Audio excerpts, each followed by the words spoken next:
Shalom, hermanos, es una bendición de estar con ustedes una vez más. En esta ocasión les voy a hablar de la parashá que es Kitisha.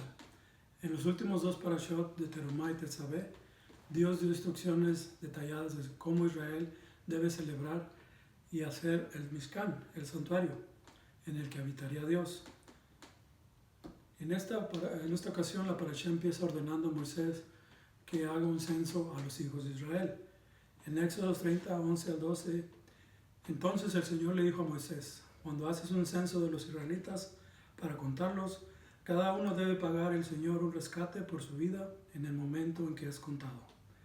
Entonces ninguna plaga vendrá sobre ellos cuando los numeres. La clave aquí es pagar un rescate en el momento de la numeración. De esa manera no cae plaga. Ahora, en hebreo, en la palabra hebrea utilizada aquí para el rescate en este versículo es koper, que proviene de la raíz de la kaf, de la pe y de la resh, o kapar, que significa expiar, como en Yom Kippur, en el día de la expiación.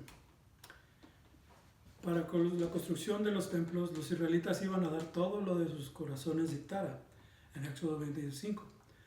Sin embargo, para el censo, cada persona de 20 años o más que fuera contada iba a dar un medio shekel como rescate por su alma. Éxodo 30:13, cada uno que cruce a los que ya se han contado tiene que dar medio shekel. Los ricos y los pobres iban a dar exactamente la misma cantidad e iba a ser utilizada para el servicio de la tienda de reunión, el servicio de la carpa.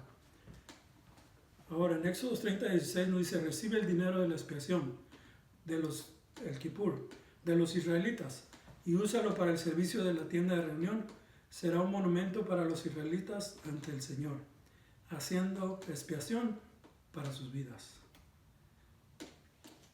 Los israelitas se les ha ordenado que guarden el Shabbat, el sábado, y que lo celebrarán para las generaciones venideras como un pacto duradero, en Éxodo 31:16. El trabajo de construir el tabernáculo fue una tarea inmensamente importante, y sin embargo, en medio de las instrucciones para construirlo, Dios recuerda a los israelitas que mantengan el día de descanso.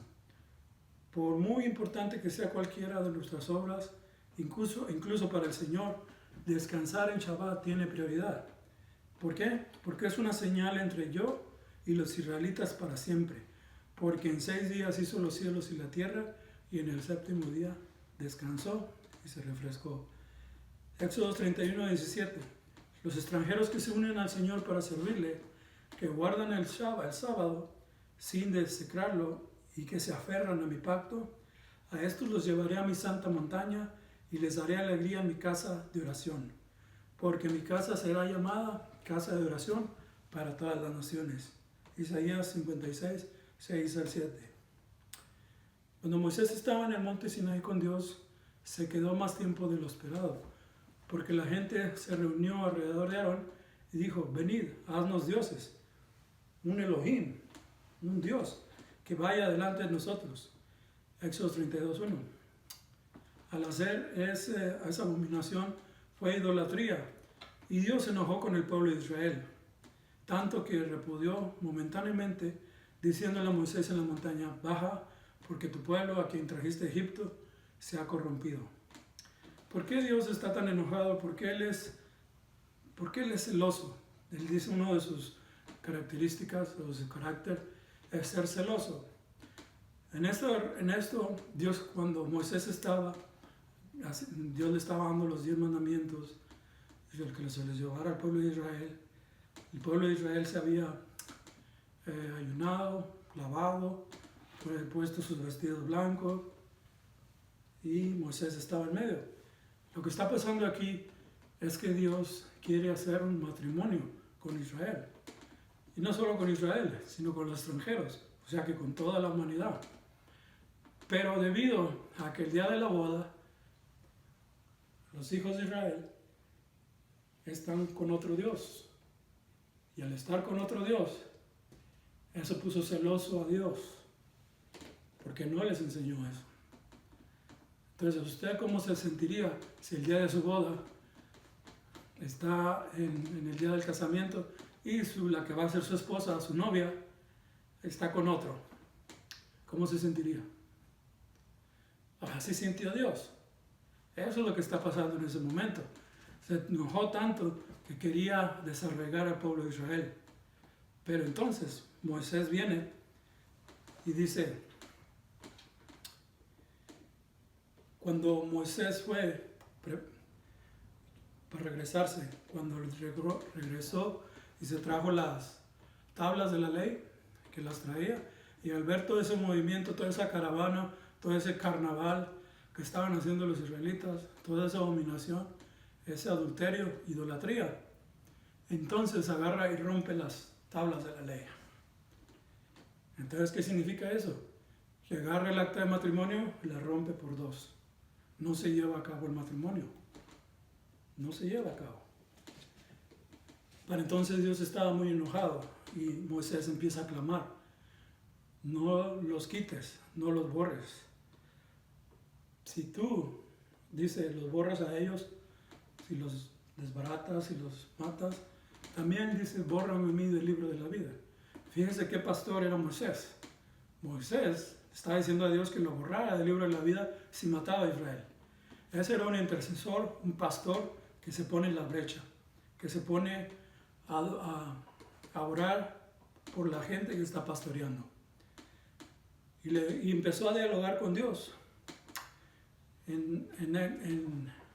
Entonces, en Éxodo 32, 11 a 13, Moisés le recordó a Dios el pacto que hizo con Abraham, Isaac y Jacob. Estableceré mi pacto como un pacto eterno entre yo y tú y tus descendientes, después de ti, para las generaciones venideras, para ser tu Dios y el Dios de tus descendientes después de ti. Toda la tierra de Canaán, donde ahora eres un extraño, te daré como posesión eterna a ti y a tus descendientes después de ti, y seré su Dios. En este pacto lo vemos en Génesis 17:7. Entonces el Señor se dio y no trajo a su pueblo el desastre que había amenazado. Es decir, la oración del justo puede mucho. Por la intercesión de Moisés fue que no fue destruido en ese momento el pueblo de Israel. La oración cambió todo el panorama de lo que Dios iba a hacer en ese momento, pero aún así Dios ha establecido un matrimonio en el futuro a través del pacto de Yeshua. Pero eso vamos a ver más adelante conforme lavamos las parashat.